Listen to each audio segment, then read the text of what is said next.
सामर्थी परमेश्वर पवित्र आत्मा, आपका धन्यवाद हो इस दिन के लिए, समय के लिए परमेश्वर, जब तेरे लोग तेरे वचन को सुनने के लिए प्रभु कलाम कहता, लोग भूखे और प्यासे परमेश्वर, जो पूरी तरह से जो बिन चरवाहे की भेड़ों की तरह जो भटक रहे थे परमेश्वर, तेरे वचन में लिखा तूने उनके ऊपर तरस खाया जब वो तेरे पास आए। कलाम कहता है कि तू गलील में हर जगह आराधनालय में जाकर लोगों को जो बीमारी में थे, जो दुष्टात्मा के नीचे थे, तूने आजाद करता रहा, तूने छुड़ाता रहा परमेश्वर। आज तेरा वचन जब बोया जाए परमेश्वर, तेरे लोगों के लिए फलवंत हो खुदावन, और एक राई के दाने की तरह वो बढ़ने पाए परमेश्वर। सामर्थी परमेश्वर पवित्र आत्मा जी, जिस तरह आपने जगह जगह जाकर चेलों को अधिकार भी दिए और आपने खुद भी बीमारों को चंगा किया, दुष्ट आत्माओं को निकाला खुदावन, होने दे इस काम को परमेश्वर। आज अब तेरे लोग वचन को सुने खुदावन, वचन को सुनने के द्वारा वो सब तरह के बंधन जो वचन के द्वारा आप लोगों को गड्ढे में से निकालते हैं, आज आप उन लोगों को गड्ढे में से निकाले, अपने अनुग्रह से आप उन्हें निकाले, अपनी दया से आप उन्हें निकाले। कलाम कहता है, मैं जो कुछ भी हूँ मैं परमेश्वर के अनुग्रह से हूँ, मैं जो कुछ भी हूँ उसकी ग्रेस से हूँ, मैं जो कुछ भी हूँ, ये जो कुछ भी है सामर्थी परमेश्वर होने दे, उस अनुग्रह को हम पर आने दे। Thank you Jesus, hallelujah, thank you Jesus, hallelujah. सब लोग अपने हाथों को उठाएं और धन्यवाद करें परमेश्वर का। सब बातों के लिए प्रभु का धन्यवाद करें, सब कुछ प्रभु के हाथों में सौंपते हैं, उसको बोले कि तूने ही संभाला है। जितनी भी समस्या आउट ऑफ कंट्रोल थी, जो हम नहीं सह सकते थे, उन सब में आपने हमें अनुग्रह दिया और आपने संभाला। सब लोग अपने हाथों को उठा के थैंक्स करें परमेश्वर का, धन्यवाद करें, सब चीज़ों के लिए धन्यवाद करें। कलाम कहता है किसी भी बात की चिंता ना करो, सब बातों में मेरा थैंक्स करो। Thank you Jesus, hallelujah. अद्भुत अनुग्रह मुझ पर है किया, मेरे खुदाया सिर्फ तूने। अद्भुत अनुग्रह मुझ पर है किया, मेरे खुदाया सिर्फ तूने। बोझ उठा कर मुझको बख्शा, अब दिया राम सिर्फ तूने। अद्भुत अनुग्रह मुझ पर है किया, मेरे खुदाया सिर्फ तूने। अद्भुत तेरी हजूरी से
नमा कर गया है, सब नमा कर गया है, सब नमा कर गया है, सब नमा कर गया है। कलाम भी यही बोलता है कि सब पुरानी बातें खत्म हो चुकी हैं, सब कुछ नया हो चुका है। आप एक नई ग्लोरी के नीचे, एक नई बिगनिंग के नीचे, एक नई शुरुआत के नीचे आप जा रहे हैं। आप एक नई अनॉइंटिंग के नीचे हैं, एक मसा के नीचे। ये मसा आपको नया बनाता है, ये सब कुछ नया करता है। जो आपको लगता है ये सब पूरी तरह से नाश हो चुका है, वो मुर्दों में भी जान फूंकता है। कलाम ये कहता है कि जब हम लोग एहेजकेल की किताब पढ़ते हैं, चैप्टर 37 में लिखा, वहां पर परमेश्वर कहता है, अपने दास को पूछता है, क्या ये सूखी हड्डियां जी सकती हैं? क्या ये सूखी हड्डियां जी सकती हैं? तो वहां पर एहेजकेल बोलता है कि हमें नहीं पता परमेश्वर, तू ही जानता है। तब परमेश्वर बोलता है, इनको बोल, इनको भविष्यवाणी कर, इनको बोल, इन पर प्रोफेसी कर, इन पे बोल। जब उसने बोलना शुरू किया, वो एक शेप में आ गई, वो जी उठी। आज वो सूखी हड्डियां, वो सूखे स्थान जहां वो 10 दिन से प्रार्थना कर रहे थे और कुछ भी नहीं हो रहा था, लेकिन जब वो बने रहे, बैठे रहे और बोलते रहे, भविष्यवाणी करने लगे, उस भविष्यवाणी के वचन को याद कर करके जब उन्होंने प्रार्थना की, कलाम कहता है उस सूखी जगह के ऊपर लपटे उठने लगी पवित्र आत्मा की। वो लपटे जब आप बोलना शुरू करेंगे, मुंह बंद नहीं करेंगे। धर्मी के मुंह में जीवन है और धर्मी के मुंह में मौत है। एक व्यक्ति जो धर्मी है, उसके मुंह के द्वारा चीजें बनती हैं। जब पतरस और अन्य चेले बैठकर जब वो 10 दिन 10 डेज अपर रूम में रहे, उधर कुछ भी नहीं हुआ, लेकिन जब हम देखते हैं कि किस तरह से वो 10वें दिन के बाद में जो हुआ वहां पर, वो अद्भुत था, वो एक हिस्ट्री बन गई। वो किस तरह से करोड़ों, लाखों, कितने लीजियंस लोगों के लिए वो उद्धार का कारण बना। वो डेज अपर रूम का वो दिन, क्योंकि कलाम कहता है ठहरे रहना, रुके रहना, वेट करना, खुद आगे मत चले जाना जब तक कि पवित्र आत्मा की सामर्थ को ना पाओ। हम देखते हैं नहम्याह सबसे पहले उसने प्रार्थना की। जब वो राजा के सामने गया तो उसको फेवर मिला, वो काम करने का फेवर आया उसके ऊपर। वो बहुत बिजी था, नहम्याह नहीं कर सकता उन चीजों को, लेकिन नहम्याह ने सबसे पहले प्रार्थना की। कई दिन तक वो फास्टिंग में बना रहा, कई दिनों तक पश्चाताप में बना रहा, कई दिनों तक प्रेयर करता रहा, कई दिनों तक रोता रहा परमेश्वर के सामने, क्योंकि वो जानता था ये उजड़ी हुई जो दशा है, ये उस वचन को टूटने की वजह से है, उस आगे के वचन की वजह से है। आप देखेंगे कि किस तरह से परमेश्वर का आत्मा काम कर रहा है। इन द लास्ट डेज, जब तक आप बोलेंगे नहीं, आपको वचन पता है कि उसके कोड़े खाने से मैं चंगा हो चुका हूं, और आप नहीं बोलते, आप नहीं बोलते कि उसके कंगाल होने से मैं धनी हो चुका हूं, आप नहीं बोलते। सूखी हड्डियां सूखी क्यों है? क्योंकि उन पर बोला नहीं गया है। वो फाइनेंस क्यों सूख रहा है? वो शरीर क्यों सूख रहे हैं? लोग क्यों रोगी हैं? लोग क्यों बीमार हैं? लोग क्यों आज कंगाल हैं? लोग क्यों आज दुष्टात्मा के नीचे हैं? जब तक कि आप मसीह में कादोस जो शब्द है, कादोस का मतलब होता है एक समर्पित और एक पवित्र, एक अलग जीवन। देखते हैं पौल को अलग किया परमेश्वर ने, एक समर्पित जीवन जीने के लिए, एक पवित्र जीवन जीने के लिए आपको बुलाया गया है। जब तक कि आप एक समर्पित जीवन, जिसको मिस्पा का मतलब होता है एक समर्पित जगह, जहां पर आप नबी की बातों को सुनकर, परमेश्वर की बातों को सुनकर मानना शुरू करते हैं, दैट प्लेस मिस्पा का दोष उसी को बोलते हैं जहां आप समर्पित हो जाते हैं, जहां पर आप पूरी तरह से पवित्रताई में अपनी आंखों से शुद्ध चीजों को देखना शुरू करते हैं, जहां आप अपनी आंखों को, अपनी जुबान को, अपने आप को पूरी तरह डेडिकेट कर देते हैं, समर्पित कर देते हैं। समर्पित, पवित्र, अलग। रोमियो 1 में लिखा है कि मुझे अलग किया है परमेश्वर ने। आप अलग किए गए हैं, आप एक समर्पित जीवन जीने के लिए, एक पवित्र जीवन जीने के लिए आपको अलग किया गया है। पर जब तक आप इस चीज को सोचेंगे नहीं, आपको लगेगा कोई बात नहीं, सूखी हड्डियां सूख रही हैं, आप बोले। पूछता है परमेश्वर, क्या ये जी जाएंगी? बोलता है मेरे को नहीं मालूम ये जी जाएंगी कि नहीं जी जाएंगी, पर तू ही जानता है। तो उसने कहा बोल, भविष्यवाणी कर। कलाम में जो भविष्यवाणी करता है उन्नति करता है, जो गैर भाषा करता है वो उन्नति करता है। आप जब गैर भाषा कर रहे हैं, जब आप भविष्यवाणी कर रहे हैं, आप उन्नति कर रहे हैं। चर्च की उन्नति, अपनी उन्नति। आपको मालूम है कि मुझे गैर भाषा करना चाहिए, इससे मेरी उन्नति होगी, लेकिन उस वचन को आपने इस्तेमाल नहीं किया, वो वचन आपके लिए कैसे काम करेगा? अंत के दिनों में प्रभु ने कहा अपना आत्मा सब मनुष्यों के ऊपर उंडेल दूंगा। सबके ऊपर दर्शन देखेंगे, स्वप्न देखेंगे, भविष्यवाणियां करेंगे, बेटे बेटियां प्रोफेटिकली यूज होंगे। लेकिन एक विश्वासी रूप को देखकर नहीं चलता, वो विश्वास से चलता है। मैं मिस्बा का मतलब मैंने अपनी पिछले वीडियो में शेयर किया था। मिस्बा मतलब एक समर्पण की जगह, और कादोस का भी मतलब समर्पित और पवित्र और अलग किया हुआ जीवन होता है।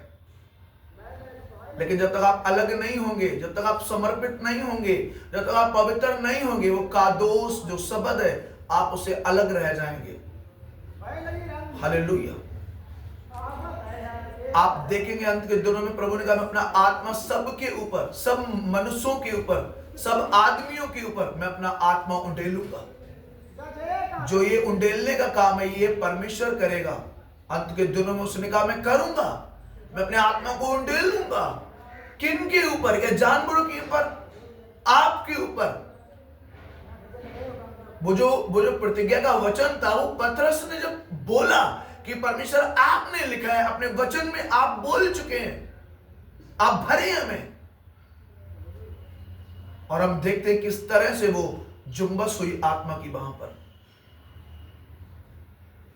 एक समर्पित जीवन, एक पवित्र जीवन, एक अलग किया हुआ जीवन, एक प्रार्थना और वचन से भरा हुआ जीवन। आपको मालूम है कि मैं अगर बोलूंगा नहीं, चीजें बदलेंगी नहीं, चेंज नहीं होंगी, पर आप चुप है। आपने चुप्पी बना रखी है। आप बोले यीशु मैं तेरे कंगाल होने से धनी हो चुका हूं, यीशु मैं तेरे कोड़े खाने से चंगा हो चुका हूं। तू ही तो है जो मेरे धर्म को क्षमा करता है, मेरे रोगों को चंगा करता है, और कोई नहीं। और आप देखेंगे शैतान को नाश होता हुआ, मरता हुआ, पूरी तरह से खत्म होता हुआ।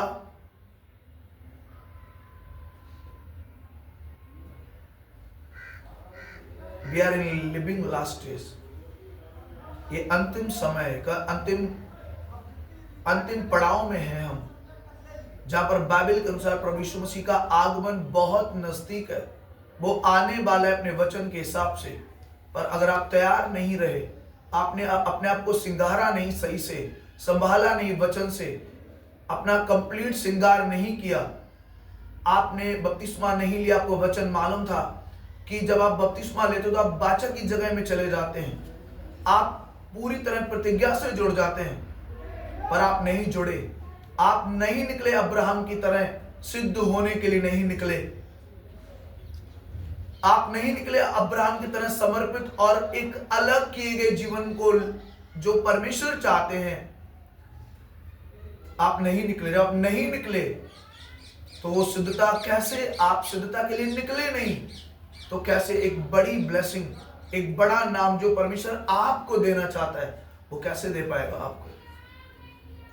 वो आपको बनाना चाहता है, आपको बदलना चाहता है, आपको चेंज करना चाहता है। एवरीथिंग वो अपने मसा से चेंज कर देगा, अपनी अनॉइंटिंग से चेंज करेगा। आपको खड़े रहना है, आपको अंगीकार करना है। हाँ परमेश्वर, यू कैन डू इट, आप कर सकते हैं। कलाम का जो थके मुंह को बल देता है। क्या आपको लगता है आप थक गए? क्या आपको लगता है कि आप बहुत थक गए? इस रोग ने आपको थका दिया, इस कर्जे ने थका दिया? मैं आपको कहता हूं यीशु आपको बल देंगे और खड़ा करेंगे। किसी और से बल पाने की इच्छा ना रखें, किसी रिश्तेदार पर आप भरोसा ना रखें कि वो आपको बल दे देगा। बाइबल कहती वो थके हुओं को बल देता है, वो कमजोरों को ताकत देता है। उसका नाम यीशु है और कोई नहीं। वो थके हुओं को, बिल्कुल थके हुए लोग, आज बहुत लोग थक चुके अपने बच्चों को सुधारते सुधारते, रोग का इलाज कराते कराते, उस बीमारी का इलाज कराते कराते थक गए। यीशु आपसे कह रहे मेरी बेटी मेरे बेटे, तू मेरे कोड़े खाने से चंगा हो चुका है। तेरी बीमारी मेरे कोड़े खाने से जा चुकी है, ये रोग जा चुका है मेरे बेटे, जा चुका है। Finish in Jesus name. पर तुमने भरोसा नहीं किया, तुमने उस आज्ञा को माना नहीं, आपने घोषणाएं नहीं की, आप बोले नहीं। आपने बोलना था, आपने करना था चीजों को, पर आपने नहीं किया। आप चुप बने रहे। कलाम कहता है अगर चुप आप रहेंगे तो पत्थर चिल्ला उठेंगे। आपने चुप नहीं रहना है, उसकी महिमा करने के लिए आगे निकल के आना है। जैसे भीड़ निकल के आई आगे, जैसे एस्तर आगे बढ़ के आई, वो राजा के सामने गई, नियम के विरुद्ध में गई। हाँ या ना?